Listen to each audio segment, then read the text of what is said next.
So final thoughts. Okay. What we talked about are all equally valid, with the exception, obviously, of the queue with the dynamic array behind the scenes. Okay.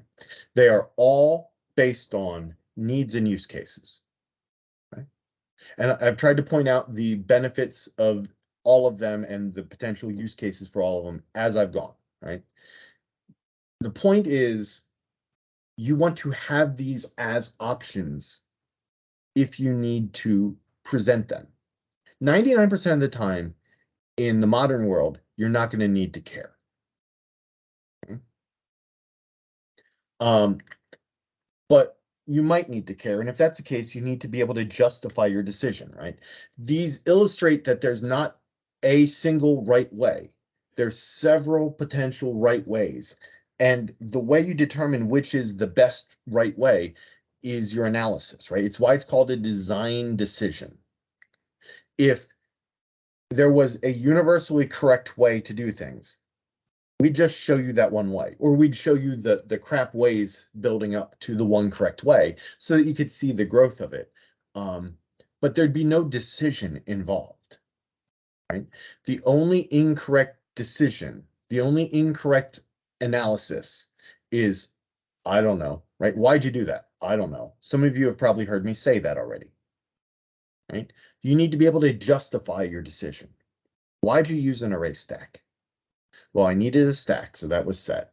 I'm going to declare it at the beginning, and I know that I'm never going to need more than about 1,000 elements, so I just created it at 1,100 elements to be safe. I created it at the beginning. That way the memory was cheap. And so, I could easily find a contiguous set of data that would be big enough to store all my data, and that's it. And I can just use my stack as I see fit. Okay, great. That's a wonderful justification. Why did you use a linked queue? Well, I know that the queue is going to expand and contract in size. I don't really know how big it's going to get, so that's an issue. And contiguous blocks are going to be kind of hard to find by that point in the program.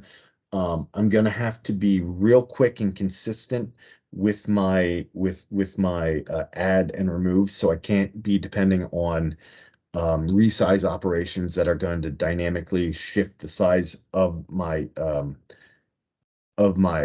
data behind the scenes that could cause occasional slowdowns, and we just can't afford that. So we're going to go with a linked list. I know it's going to eat up a little more memory, but memory overall isn't a problem. It's just those big chunks that are an issue. Notice how I've justified my thought process. I haven't just said I'm using this because it was easy. Right? I explained why I'm using it. By the way, a completely valid analysis is I'm using this one because memory is cheap. I'm not going to have more than 50 elements in it, and I'm familiar with the interface. So there's really not any sort of downside.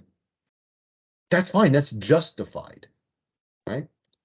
Now you can't be wrong in your analysis. You could be wrong in your assumptions, right? Someone could argue with your analysis. Someone could argue with your baseline assumptions. But those are different things than just having the wrong answer.